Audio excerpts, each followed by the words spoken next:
Hello, ഇതെന്ന് പറയുന്നത് നമ്മളുടെ ഇന്നലത്തെ ഒരു ഈവനിങ് ടു ഡിന്നർ വിശേഷങ്ങളാണ്. അപ്പോൾ അതാ മോള് സൈറു എന്ന് പറയുന്നത് എന്നെ കൊണ്ട് ബാഗും ഇടിയിപ്പിച്ച് നല്ല ടിപ്പ് ടോപ്പിൽ ഡ്രസ്സൊക്കെ ഇട്ട് തലയിൽ ബോയൊക്കെ വെപ്പിച്ച് അവൾക്ക് ഇങ്ങനെ നമ്മുടെ കയ്യിലേക്ക് ഇവൾ ബാഗും അതുപോലെ തന്നെ ഹെയർ ബോസും ഐറ്റംസും ഒക്കെ കൊണ്ടുതരും. കാര്യം എന്ന് വെച്ചാൽ ഒരുക്കി വിട് എന്ന് ഉള്ള രീതിയിൽ. അപ്പോൾ അവൾക്ക് ഇങ്ങനെ എപ്പോഴും കാലിൽ ഷൂ ഉണ്ട് വീടിൻ്റെ അകത്ത്, പക്ഷേ ഇന്ന് ഷൂ ഇട്ടില്ല. ബാക്കി ടിപ്പ് ടോപ്പായിട്ട് ആൾ നടക്കുകയാണ്. അതിന് ശേഷം ഇതാ ഞാൻ ഈവനിങ് പ്രെയറൊക്കെ കഴിഞ്ഞു. എൻ്റെ ഈവനിങ് പ്രെയറൊക്കെ കഴിഞ്ഞതിന് ശേഷം ഇനി നേരെ കിച്ചൺ ഡ്യൂട്ടിയിലേക്കാണ്. അപ്പോൾ കിച്ചൺ ഡ്യൂട്ടി എന്ന് പറയുമ്പോഴത്തേനും ഞാൻ ഏറ്റവും ആദ്യം ചായ ആൻഡ് ടീ ആൻഡ് സ്നാക്ക് പ്രിപ്പറേഷനിലാണ്. അപ്പോൾ ഇക്ക ഏകദേശം വരാറായി. ഇക്ക അത്യാവശ്യം നല്ല വിശന്നിട്ടാണ് വരുന്നത്. അപ്പോൾ ഇതാ പഴുത്ത 2 ഏത്തപ്പഴം ഇരിപ്പുണ്ടായിരുന്നു. അപ്പോൾ ഏത്തപ്പഴം എന്നൊക്കെ പറയും, ഇപ്പോൾ ഏകദേശം വീക്ക് ഡേയ്സ് കഴിയാറായല്ലോ, വീക്കെൻഡ് ആവാറായല്ലോ. അപ്പോൾ നമ്മുടെ കയ്യിലുള്ള ഓരോ സ്റ്റോക്ക് നമ്മുടെ കയ്യിൽ എന്താ ഉള്ളത് നോക്കിയിട്ട് അത് വെച്ചിട്ട് ലെഫ്റ്റ് ഓവർ ഐറ്റംസ് ഓരോന്ന് സ്റ്റോക്ക് ക്ലിയർ ചെയ്താണ് പോകുന്നത്. കാര്യം എന്താണെന്ന് വെച്ചാൽ നമ്മളിപ്പോൾ മസ്റ്റായിട്ടും വീക്കെൻഡ്സിൽ ഫ്രൂട്ട്സ് ആൻഡ് വെജിറ്റബിൾസ് വീക്കെൻഡ്സിലാണ് നമ്മൾ പർച്ചേസ് ചെയ്യുന്നത്. കാരണം സാറാക്കും വേണം, ഇക്കാക്കും വേണം. അപ്പോൾ ഇവർക്ക് എല്ലാവർക്കും അത്യാവശ്യം ആവശ്യങ്ങളുള്ളത് കൊണ്ട് നമ്മൾ എന്ത് ചെയ്യും, നമ്മളിപ്പോൾ നമ്മുടെ fruits and vegetable purchase weekends നോക്കിയാണ്. അപ്പോൾ ഏത്തപ്പഴമൊക്കെ കുറച്ച് പഴുത്തത് എക്സ്ട്രാ ഇരിപ്പുണ്ടായിരുന്നു. അപ്പോൾ അത് വെറുതെ വേസ്റ്റ് ആയി പോകാതിരിക്കാൻ വേണ്ടിയിട്ട് ഞാൻ എന്ത് ചെയ്തു, ഇന്ന് ചായയുടെ കൂടെ സ്നാക്കായിട്ട് ഏത്തപ്പഴം പൊരിക്കാമെന്നാണ് വിചാരിച്ചത്. അപ്പോൾ ഏത്തപ്പഴത്തിൻ്റെ ബാറ്റർ എന്ന് പറഞ്ഞാൽ ഞാൻ റെഡിയാക്കിയത് കുറച്ച് മൈദയും ആവശ്യത്തിന് ഉപ്പും കളറിന് വേണ്ടിയിട്ട് കുറച്ച് മഞ്ഞൾപ്പൊടിയും അത് ചേർത്തിട്ട് നന്നായിട്ട് ഒരു തിക്കായിട്ടുള്ള കൺസിസ്റ്റൻസിയിൽ, കുറച്ച് തിക്കായിട്ട്, ഒത്തിരി ലൂസായി പോയത്, കുറച്ച് തിക്കായിട്ട് തന്നെ ചെയ്യണം. എങ്കിൽ മാത്രമേ നമ്മുടെ ആ ഒരു പഴംപൊരിയുടെ ആ ഒരു കോട്ടിങ് ഫുള്ള് പഴത്തിൽ കോട്ടാവത്തുള്ളൂ. അപ്പോൾ ഒരു ബാച്ച് ഞാൻ ഇട്ടു, അടുത്ത ഒരു ബാച്ച്, 2 ബാച്ചിലുണ്ട്. അപ്പോൾ പിന്നെ ഉണ്ടായിരുന്നത് കുറച്ച് നഗറ്റ്സ്, ഈ ഒരു 5-6 നഗറ്റ്സ് ഫ്രിഡ്ജിൽ ഇരിപ്പുണ്ടായിരുന്നു. അപ്പോൾ ഞാൻ വിചാരിച്ചു നഗറ്റ്സൊക്കെ ഇനി വീക്കെൻഡ്സ് ആകുമ്പോഴത്തേനും നോക്കി വാങ്ങിക്കാം. അതുകൊണ്ട് കുറച്ചിരിക്കുന്ന നഗറ്റ്സും കൂടെ പൊരിച്ച് തീർത്ത് മാറ്റിയേക്കാമെന്ന് വിചാരിച്ചു. പിന്നെ അതുമല്ല, കഴിഞ്ഞ ദിവസത്തെ നമ്മുടെ മയോണൈസ് കുറച്ചിരിപ്പുണ്ടായിരുന്നു. അപ്പോൾ മയണൈസും കൂടെ എടുത്ത് തീർത്ത് കഴിഞ്ഞാൽ പിന്നെ മയണൈസ് വെക്കാൻ കൊള്ളില്ല. അധിക സമയത്ത് മയണൈസ് വെക്കരുത്. അപ്പോൾ മയണൈസ് വേസ്റ്റ് ആകാതിരിക്കാൻ വേണ്ടിയിട്ട് ആ നഗറ്റ്സും കൂടെ എടുത്ത് പൊരിച്ച് മാറ്റി, നഗറ്റ്സ് ഉണ്ടെങ്കിൽ മയണൈസ് നമ്മൾ കഴിച്ചോളൂല്ലോ. അപ്പോൾ അങ്ങനെ എന്ത് ചെയ്തു, നമ്മുടെ പഴംപൊരി ബാറ്റർ ഉണ്ടാക്കിയത് കറക്റ്റായിരുന്നു. അത് ഒന്നും വേസ്റ്റ് ആയില്ല. അപ്പോൾ നമ്മുടെ സ്നാക്ക് പ്രിപ്പറേഷനും കാര്യങ്ങളും ഒക്കെ നല്ല തകൃതിയായിട്ട് നടക്കുകയാണ്. അതിന് ശേഷം കിച്ചണിലെ ഡ്യൂട്ടിയൊക്കെ കഴിഞ്ഞു. നമ്മൾ ഡൈനിങ് ഹാളിലേക്ക് വന്നു. ഡൈനിങ് ടേബിളിൽ വന്ന് നമുക്ക് 2 പേർക്കും ഓരോ ഗ്ലാസ് ചൂട് കടിഞ്ചായ എടുക്കുകയാണ്. അപ്പോൾ കടിഞ്ചായയുടെ കൂടെ നിങ്ങൾ കണ്ടല്ലോ, ഞാൻ കാണിച്ചല്ലോ. അപ്പം നമ്മളുടെ സ്നാക്ക് എന്ന് പറയുന്നത് എന്തൊക്കെയാണ്, നഗറ്റ്സും അതുപോലെ തന്നെ പഴംപൊരിയും. വളരെ ടേസ്റ്റി ആയിരുന്നു കേട്ടോ, നല്ല അടിപൊളിയായിട്ടുള്ള. ഞാൻ പഴം പൊരിക്കുമ്പോൾ എക്സ്ട്രാ പഞ്ചസാരയൊന്നും ചേർക്കാറില്ല. നമുക്ക് എന്തിനും ആവശ്യമില്ലാത്ത ഒന്നും വേണ്ട, നമുക്ക് ഒഴിവാക്കാൻ പറ്റുന്നതൊക്കെ നമ്മൾ ഒഴിവാക്കുക. എന്നാലും ആവശ്യമുള്ളത് മാത്രം ആവശ്യത്തിനൊക്കെ പഞ്ചസാര യൂസ് ചെയ്യുക. ആ ഒരു പോളിസിയാണ് നമ്മൾ. അപ്പോൾ പഴംപൊരിക്ക് പിന്നെ ഞാൻ കളറും ചേർക്കാറില്ല. അതും മഞ്ഞപ്പൊടിയിൽ തന്നെ, മഞ്ഞപ്പൊടി ഉപ്പും. പിന്നെ പഴത്തിന് അത്യാവശ്യം നല്ല മധുരം ഉള്ളത് കൊണ്ട് തന്നെ അത് അടിപൊളി ടേസ്റ്റ് ആയിരുന്നു. പിന്നെ അതുകൊണ്ട് എക്സ്ട്രാ ഈ പഴംപൊരിക്ക് പഞ്ചസാര ആഡ് ചെയ്യുന്ന അങ്ങനത്തെ പരിപാടിയൊന്നുമില്ല. ചിലർ ആഡ് ചെയ്ത് ഞാൻ കണ്ടിട്ടുണ്ട്, പക്ഷേ നമ്മളങ്ങനെ ആഡ് ചെയ്യാറില്ല. പിന്നെ വളരെ ടേസ്റ്റി ആയിട്ടുള്ള ക്രിസ്പി നഗറ്റ്സും അതുപോലെ തന്നെ മയണൈസും. പിന്നെ അതിനുശേഷം നമ്മൾ ആസ്വദിച്ച് ചായ കുടിയും സ്നാക്സ് കഴിക്കലും ഒക്കെ കഴിഞ്ഞ് കുറേ നേരം TV ഒക്കെ കണ്ടിരുന്നു. അതിന് ശേഷം കുറേ നേരത്തിന് ശേഷം കിച്ചണിൽ ഒരു 8-8:30 മണിയായപ്പോഴത്തേനും കിച്ചണിൽ കയറി. അപ്പോൾ ഫ്രിഡ്ജിൽ നിന്ന് വെള്ളയപ്പത്തിൻ്റെ മാവ് എടുത്ത് പുറത്ത് വെച്ചിട്ടുണ്ടായിരുന്നു. പിന്നെ കടല സോക്ക് ചെയ്ത് പകൽ കടല സോക്ക് ചെയ്യാൻ ഇട്ടിട്ടുണ്ടായിരുന്നു. അതെല്ലാം സെറ്റായി. അതിന് ശേഷം നമ്മൾ കടലക്കറി വെക്കാനുള്ള പരിപാടിയിലാണ്. കടലക്കറി വെക്കാനായിട്ട് കടല കുക്കറിലേക്ക് ഇട്ടു. കടല ഇട്ടതിന് ശേഷം ഓരോരോ ഐറ്റംസായിട്ട് നമ്മൾ കുക്കറിലേക്ക് ഇട്ട് കൊടുക്കുകയാണ്. ഇത് വളരെ സിമ്പിളായിട്ടുള്ള ഒരു കടലക്കറിയാണ്, എന്നാൽ ഭയങ്കര ടേസ്റ്റി ആയിട്ടുള്ള ഒരു കടലക്കറിയാണ്. റെസിപ്പീസൊക്കെ ഓൾമോസ്റ്റ് എല്ലാവരുടെയും സെയിം തന്നെയാണ്, പക്ഷേ ഉണ്ടാക്കുന്ന രീതികളിലുള്ള കാര്യങ്ങൾ കൊണ്ടാണ് നമുക്ക് ടേസ്റ്റ് അങ്ങോട്ടും ഇങ്ങോട്ടും കൂടുന്നതും കുറയുന്നതും. അപ്പോൾ ഞാനെന്ന് പറഞ്ഞാൽ ഞങ്ങൾക്ക് കടലക്കറി ഇക്കാക്ക് നിർബന്ധമായിട്ടും ഒരു സെമി ഗ്രേവി കൺസിസ്റ്റൻസിയിലായിരിക്കണം. ഒരു ലൂസ് ഗ്രേവി ഉള്ളത് നമുക്ക് ആർക്കും ഇഷ്ടമല്ല. അപ്പം നമ്മൾ എന്ത് ചെയ്യും, തക്കാളി, സവോള, മല്ലിപ്പൊടി ഒക്കെ കുറച്ച് കൂടുതൽ ചേർക്കും. അതിനുശേഷം എന്ത് ചെയ്യും, ഏറ്റവും ലാസ്റ്റ് നല്ല ടേസ്റ്റി ആയിട്ട് പച്ചത്തേങ്ങ കുറച്ച് കൂടുതൽ അരച്ച് കലക്കി ചേർക്കും. പാലല്ല, പച്ച തേങ്ങ അരച്ച് ചേർക്കും. അപ്പോൾ അതാ കുക്കറിലേക്ക് ഞാൻ ആവശ്യമുള്ള സാധനങ്ങളെല്ലാം ഇട്ട് പൊടികളായിട്ട് ഞാൻ ഇട്ടത് കുറച്ച് കാശ്മീരി ചില്ലി പൗഡർ, മല്ലിപ്പൊടി, മഞ്ഞൾപ്പൊടി, ഉപ്പ്, കുറച്ച് പെരുംജീരകപ്പൊടി, അത്രയുമാണ് പൊടികളായിട്ട് ഇട്ടത്. അപ്പോൾ ഇതാ അതിന് ശേഷം ഞാൻ കുക്കറൊക്കെ അടച്ച് വെച്ചു. പക്ഷേ വീണ്ടും ഞാൻ കുക്കറൊന്ന് തുറന്നു. എന്നാന്ന് വെച്ചാൽ ഏറ്റവും ഇമ്പോർട്ടൻ്റ് ആയിട്ടുള്ള ഒരു കാര്യം ഞാൻ മറന്നു, ഗാർലിക്ക്. അപ്പം അത് പെട്ടെന്ന് ഗാർലിക്ക് പൊളിച്ച് കഴുകി വൃത്തിയാക്കി കുക്കറിലേക്ക് ഇടുകയാണ്.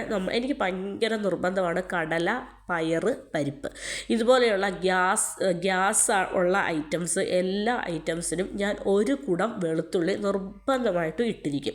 അത് ആ ഗ്രേവിയിൽ, ആ ചാറിൽ വെന്തലിയുമ്പോഴത്തേനും നമ്മൾ അറിയുക പോലുമില്ല. എന്നാൽ വയറിന് നല്ല സുഖമായിരിക്കും. അപ്പോൾ നല്ലതായിട്ട് ഒരു കുടം, അതായത് ഒരു കംപ്ലീറ്റ് വെളുത്തുള്ളിയാണ് ഞാൻ ചേർക്കുന്നത്. അതിന് ശേഷം ഇതാ ഞാൻ കിച്ചണിൽ അവിടെ കടലയും കാര്യങ്ങളൊക്കെ സെറ്റ് ആയിക്കോട്ടെ, ഞാൻ റൂമിൽ വന്നതിന് ശേഷം സാറാക്ക് നാളെ കൊടുത്തു വിടേണ്ട അവളുടെ ടൈം ടേബിൾ അനുസരിച്ചിട്ടുള്ള ഐറ്റംസും കാര്യങ്ങളും എല്ലാം സെറ്റാക്കുകയാണ്. നാളെ അവൾക്ക് മാത്സ് ഉണ്ട്. അപ്പം മാത്സ് കിറ്റ് വേണമെന്ന് അവളുടെ ടൈം ടേബിളിലുണ്ട്.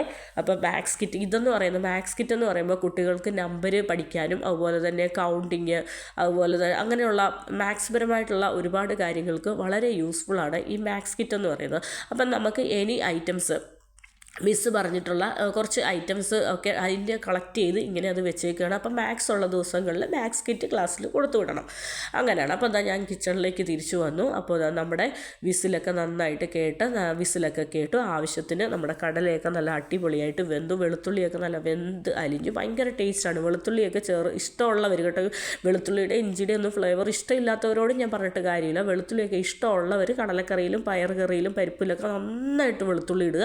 അതുകൊണ്ട് ഗുണമൊന്നുമില്ല, ദോഷമൊന്നുമില്ല, ഗുണമേ ഉള്ളൂ. കാരണം എന്താ വെച്ചാൽ വെളുത്തുള്ളി എന്ന് പറഞ്ഞാൽ ശരീരത്തിന് അത്രയും ഗ്യാസ് പരമായിട്ട് മാത്രമല്ല ഒരുപാട് എല്ലാ കാര്യത്തിനും വളരെ അടിപൊളിയായിട്ടുള്ള സംഭവമാണ് ഈ ഒരു ഗാർലിക് എന്ന് പറയുന്നത്. അതിന് ശേഷം ഞാൻ താളിച്ചൂറ്റാൻ നേരവും ഗാർലിക്ക് എടുക്കുന്നുണ്ട്. എനിക്ക് ഗാർലിക് എന്ന് പറയുന്ന അത് കറിയിൽ ഞാൻ അങ്ങനെയാണ്. കടല, പയർ, പരിപ്പിന് ഞാൻ വെളുത്തുള്ളി ഇട്ടിട്ടുള്ള ഒരു പരിപാടിയില്ല.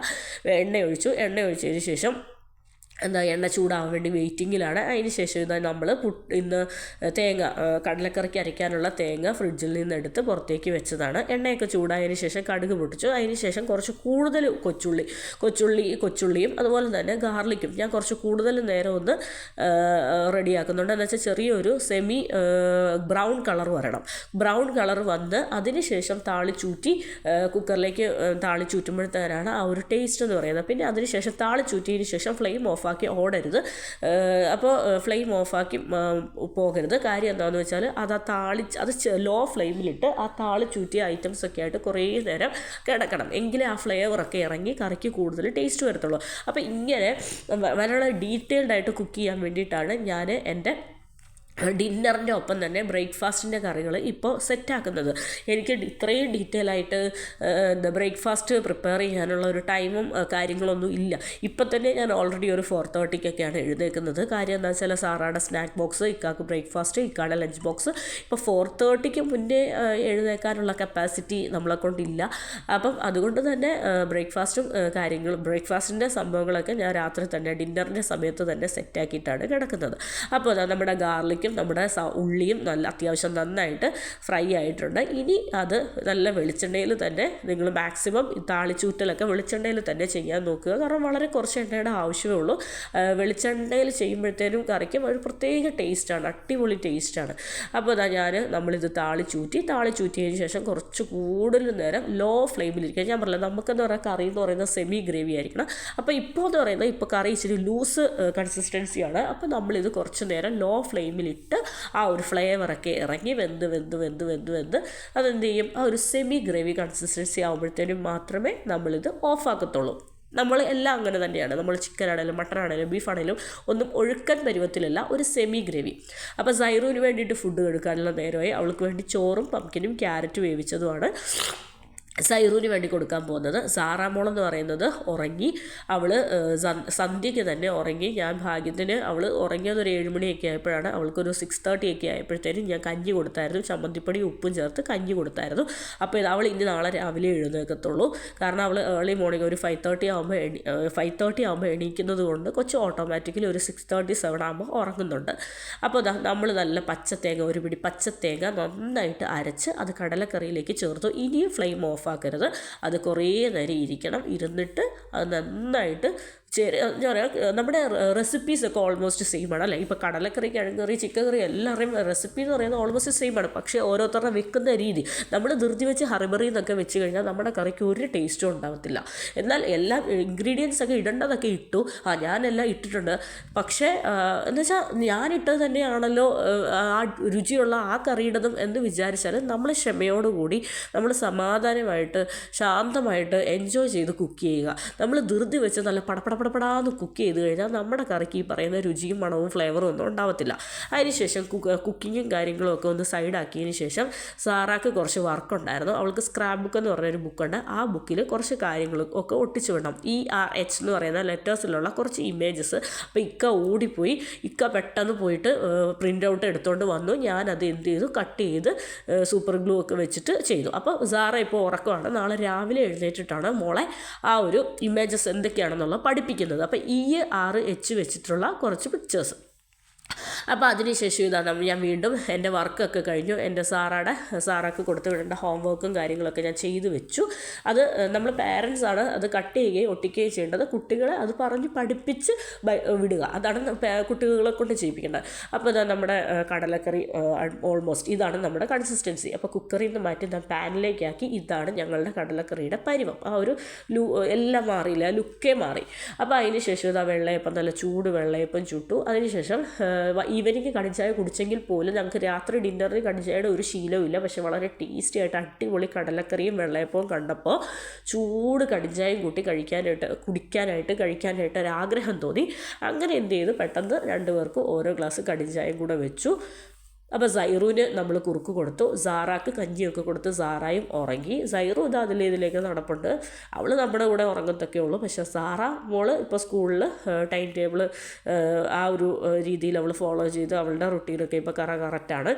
അപ്പോൾ ഇതാ 2 അടിപൊളി വെള്ളയപ്പം എടുത്തിട്ടുണ്ട്. അതിലേക്ക് ഞാൻ എന്ത് ചെയ്തു, നല്ല ടേസ്റ്റി ആയിട്ടുള്ള അടിപൊളി ടേസ്റ്റ് ആയിരുന്നു കേട്ടോ, അടിപൊളി. ഇക്കായ്ക്ക് ഇതാ ഞാൻ അപ്പമൊക്കെ ചുട്ട് കൊടുത്ത് ഇക്ക എൻജോയ് ചെയ്ത് കഴിക്കുന്നുണ്ട്.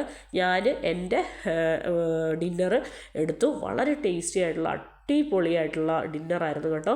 ഈ കറി ഒരു പ്രത്യേക ടേസ്റ്റ് ആയിരുന്നു. നമ്മൾ വെക്കേണ്ട രീതിയിൽ വെച്ച് സമയമെടുത്ത് പയ്യെ വെക്കുമ്പോഴത്തേനും ഭയങ്കര ടേസ്റ്റാണ്, അടിപൊളിയാണ്.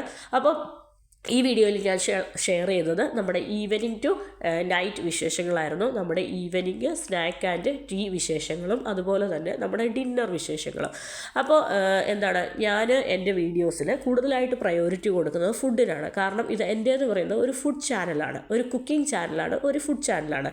പ്ലസ് എനിക്ക് എൻ്റേതായ ചില എൻ്റർടൈൻമെൻറ്റ്സും കാര്യങ്ങളും ഒക്കെ ഞാനിതിൽ ആഡ് ചെയ്യുന്നുണ്ട്. എൻ്റർടൈൻമെൻറ്റ് പ്ലസ് കുക്കിംഗ് ചാനലാണ് എങ്കിൽ പോലും ഞാൻ പ്രയോറിറ്റി കൊടുക്കുന്നത് ഫുഡിനാണ്. അപ്പോൾ ഫുഡ് ഇഷ്ടപ്പെടുന്നവർ, ഫുഡ് എൻജോയ് ചെയ്യുന്നവർ, ഫുഡ് പരമായിട്ടുള്ള വിശേഷങ്ങൾ കാണാൻ താല്പര്യമുള്ളവർ എൻ്റെ വീഡിയോ എന്ത് ചെയ്യുക, സ്കിപ്പ് ചെയ്യാതെ കാണുക. അപ്പോൾ ഇത്രയൊക്കെ ഉള്ളൂ എൻ്റെ വിശേഷങ്ങൾ. Thank you.